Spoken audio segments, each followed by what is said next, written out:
Prime Minister Brian Platt with Bloomberg News. Yesterday when you met with Premier Lee, one of the things you said in the public remarks was this partnership with Canada and China, this new partnership, sets us up well for the new world order.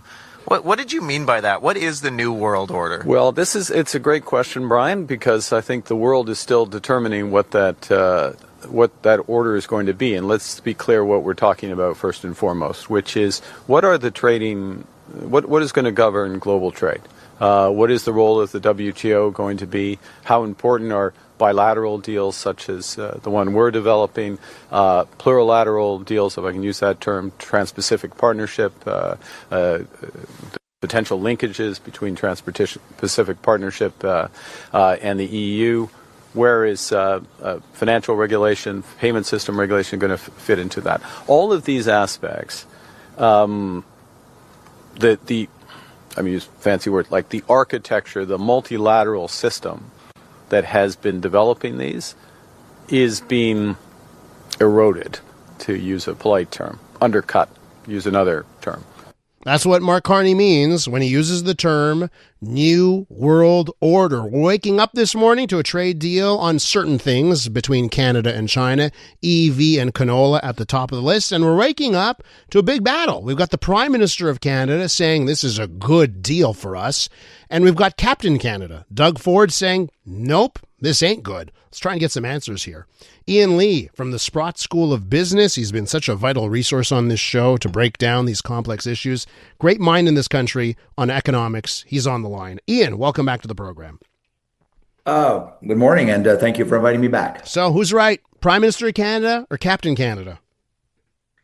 As you know, I'm just to put this out there. I'm completely nonpartisan. I don't belong to any political party, nor do I donate monies to any political party whatsoever. I just analyze endless data, statistics, and so forth. So just to answer that question, let me put some hard facts on the table. And I have to quote Premier Smith to give her credit, because she was the one who said this. She said, we put on tariffs a couple of years ago on the Chinese EVs to protect an EV industry in Canada, that means Ontario, that does not exist. There is no EV manufacturing industry in Ontario. There is an automobile manufacturing industry, but there's none that make EVs, certainly not EVs between $20,000 and $30,000 and $40,000 a year, as the Chinese do. And in exchange for us putting on that 100% tariffs on the Chinese, they put tariffs on an industry that does exist in Western Canada, called the agricultural economy of Western Canada, which is in the billions and billions of dollars, and it just killed our exports out there. So what we did was we saved an industry and jobs that don't exist in Ontario to make EVs, cars that we don't make, and we paid for that by giving up business, a lot of agricultural exports, to China. So to me, it's. I think that Premier Carney was threading a very fine line on this with the Chinese, and I think he got it right. If he had tried to go to a full-blown trade deal with China, I think that would have been a major, major mistake. But he didn't. He just focused on agriculture, some agriculture, and a subset of automobile manufacturing called EVs. So this deal is very limited in your estimation. Yes, it is very limited. This is not a free, it should never, I know you're not, I'm just putting this out there. This is not a free trade agreement with China. This is a sectoral agreement that really affects canola, which is a product in the agriculture business, and EV cars and some seafood from the Maritimes. So it is not a CUSMA with China, not even remotely close in the wildest dreams of anybody. Now, these things don't happen in and of itself. You got to look at it in the broader context that Canada has a lot of trading partners, and one of them, of course, is the United States. On this program, Ian, 2 days ago on this program, we had Pete Hoekstra, the U.S. ambassador for Canada, was in our studios, okay? Yep. And we ended up talking about, well, listen, Mark Carney's in China. What are your thoughts here? And, one of the things is there was a bit of caution, like, hey, you guys want to make deals with China, fine, but we'll take that into consideration. I think they're looking at, well, geez, Chinese EVs made in Canada. They certainly don't want them to go south of the border from Canada. They'll stop that from happening. But what about that aspect? Because if we're gonna cozy up with China, perhaps our largest trading partner, that's a 45-minute drive away from where I'm standing, won't take that too kindly. Okay, and this is the question. I completely agree with you that this is the question we should be discussing. So, of course, we cannot. I would argue we cannot alienate or end our trading relationship with the United States that goes back to before the country existed. We were trading with the United States before 1867. We share, I looked this up, the longest border, forget the undefended versus defended. We have just plain the longest border in the world of any two countries in the world, 8,900 kilometers. And the United States country is not going to go away geographically, and neither is Canada. Mm-hmm. We're going to be joined at the hip to the end of geographic time. So yes, the United States is critical. However, I argue the game changer was not Carney going to China. The game changer was Trump just around Christmas when he said, and Mr. Lutnick, the industry minister, the U.S. Commerce Secretary, said in Toronto, you, Canada, will not be exporting your cars tariff-free to the United States in the future. Period. End of story. Full stop. Not, well, we'll negotiate this and we'll discuss it and we'll think about it. Not going to happen. And I said on your show at the time, I believe that was the announcement of the end of automotive manufacturing in Canada, not auto parts. We have a very vibrant industry in making auto parts. And Trump and Lutnick clearly exempted auto parts. They said, look, we're not trying to, do anything to your auto parts industry. So my point is, Ford is missing the point. And the critics are missing the point. We are going to be exiting automotive manufacturing not because of the deal with China.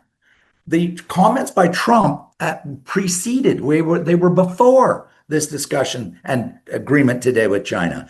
They have said they want to make all the cars in the US.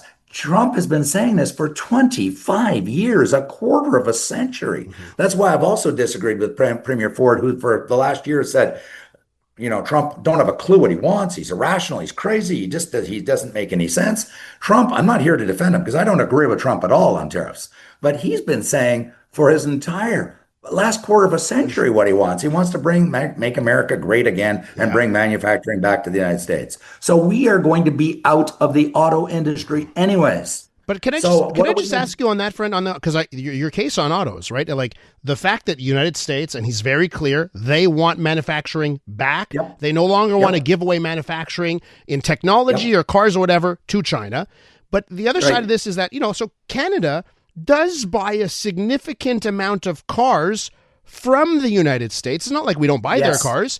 So to me, it's always been, well, you know what? There is still room for in a mutually beneficial relationship where Canada can still make some cars because we're buying so many cars from the U.S. and there's the fairness in that.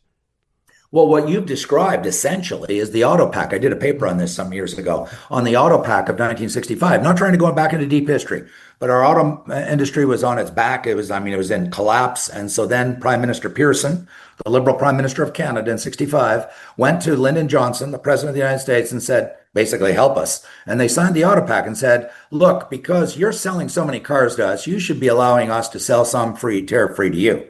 And they said, okay, we'll do the auto pack. And then that eventually, I argue, it morphed. It morphed into, guess what? NAFTA. And that was the basis of the deal. The problem is this. Trump is abrogating that understanding that we had for 60 odd years, for 2/3 of a century, back to the middle 60s. He's basically said that deal of giving you tariff-free access for even any of your cars coming to our country is over. It's dead. It's finished. Okay, now we've got to not reinvent ourselves, but we've got to pivot and decide what are we going to do now as a country? And I think Carney's answering that question. He's saying in that agreement, by the way, and there were some subsidiary agreements today, the focus was clearly on agriculture, energy, and natural resources. have a comparative advantage in all of those because of geography. Millions and millions of years ago, the gods, if I can be a little bit humorous, of natural resources decided to put a whole bunch of gold and silver and potash and uranium and nickel and copper and just you name it. We got it. Oil, gas. And guess what? The world wants those natural resources. Europe and China and Japan and South Korea and the United States. So we're going to pivot, I think, was where we're going. And we are going to walk away from auto manufacturing, just as Australia did in 2017. They now import 100% of all their cars. Ian, you can stick around with us for a little bit longer? Yes. Okay, let's get to traffic more with Ian Lee, because I want to talk about those natural resources and where Canada should head from here with Ian Lee in just a second. This is a new government with a new prime minister. I'm Dylan Playfair. And I'm Tyler Smith. We're putting loneliness in the penalty box by talking to some of our favorite athletes about the importance of friendship. This is Bromance. Bromance is brought to you by Charm Diamond Centers, proudly Canadian owned and operated. Charm has been part of your love stories and bromances for over 50 years. And you can find Bromance on the iHeartRadio network or wherever you get your podcasts.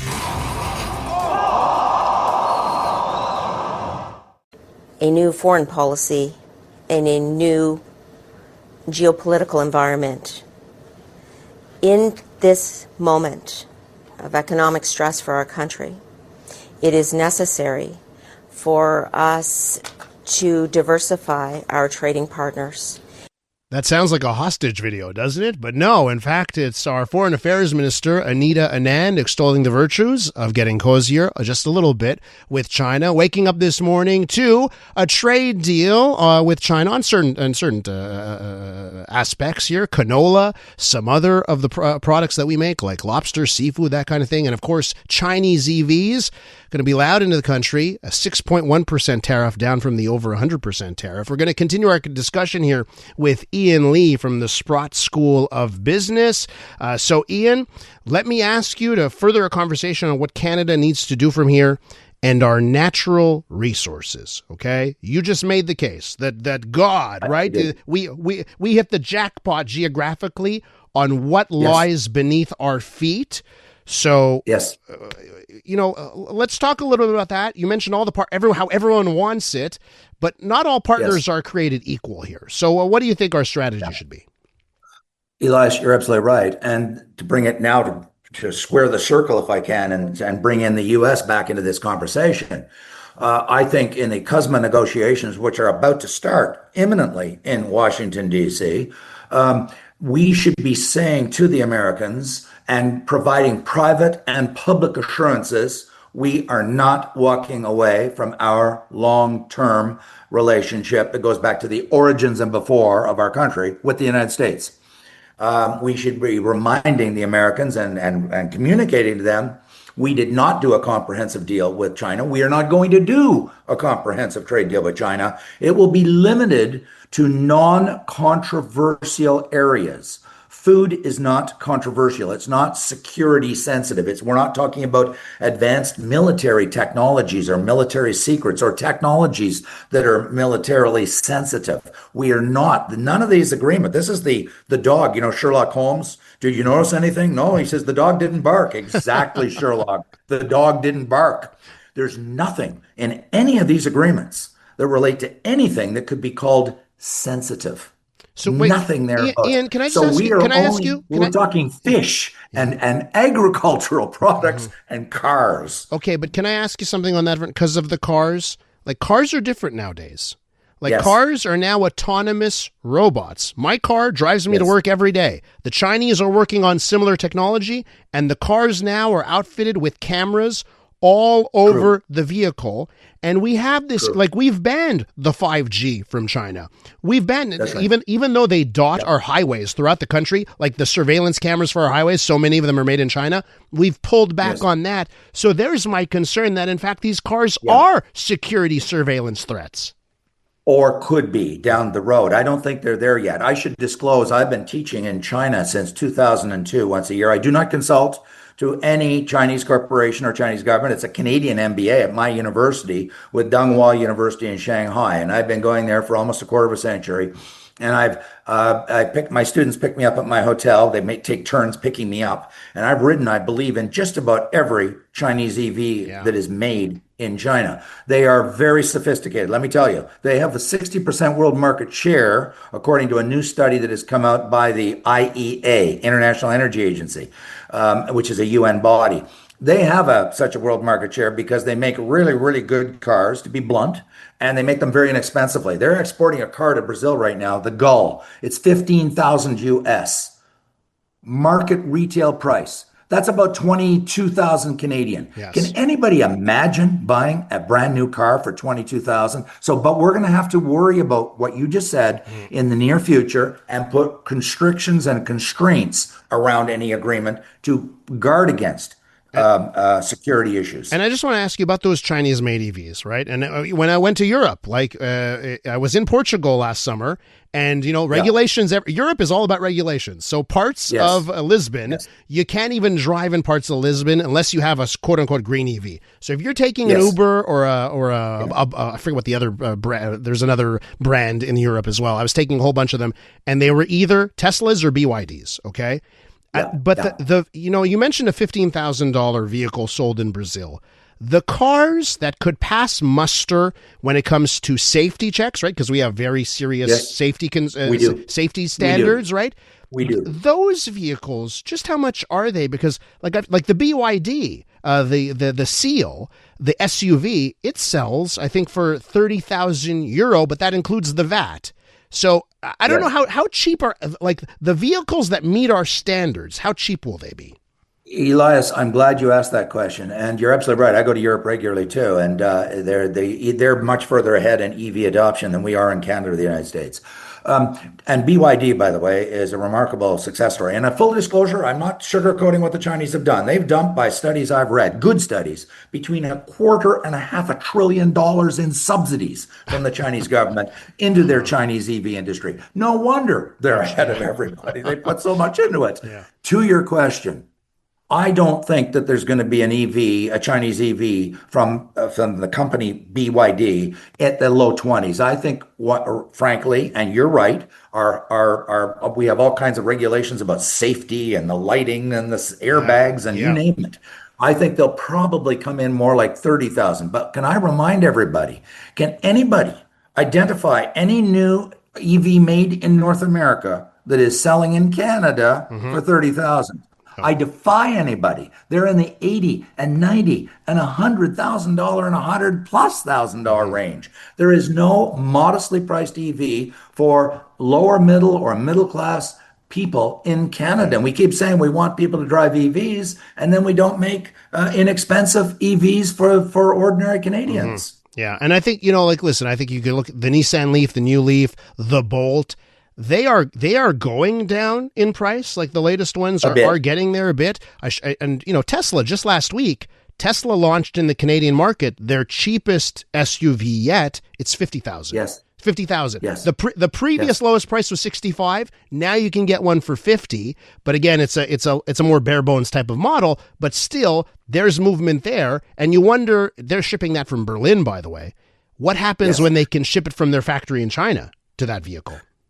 And Carney did at his press conference mention that he says the next step, I don't know if that was his exact word, but he said, we're going to discuss Chinese companies putting factories into Canada. This reminds me, when I was much younger, I bought my very first brand new car was in 1976. And I bought, guess what? A Honda Civic. The first year it was sold in Canada. Wow. And in 1980, Ronald Reagan went after the Japanese because he said, you're killing us with all your Hondas and Toyotas.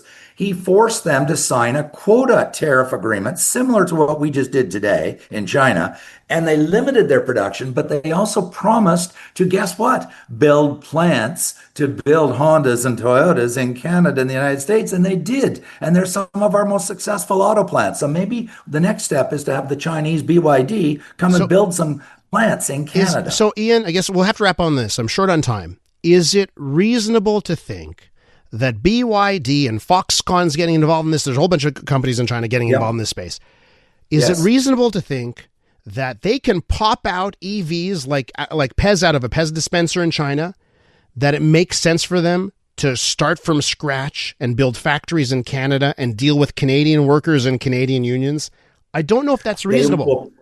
No, they probably will resist it because, of course, the Chinese government, as opposed to the Chinese companies, they just want to make money. And I know I've actually spoken to people there, but the Chinese government wants to maximize employment of Chinese workers. And so they may really drag their feet about saying, look, we don't want to export our own jobs over to Canada. That's your problem. So I'm not saying it's going to be an easy slog. We may, that's what negotiations are for in a trade agreement. And, we negotiate, well, I'll do this and you do that. It's a trade-off, just like in labor management relations and negotiations and collective bargaining. So there's a lot of work ahead. I think this is just to use that famous phrase of Winston Churchill, this isn't the end of the beginning of the end or the end of the beginning. Yeah. This is the beginning of the beginning. Ian, it's always great talking to you. Thank you so much for your insight, your voice, and come back real soon, okay? Thanks very much, Elias. Thank you. Ian Lee from the Sprott School of Business. When we return on the Elias Makos Show, hey, it's traffic court. I get to hear about the cars that you have. I always ask you, what kind of car are you driving when you got that ticket? Plead your case on traffic court. Coming up next, phone lines are open, 514-790-0800.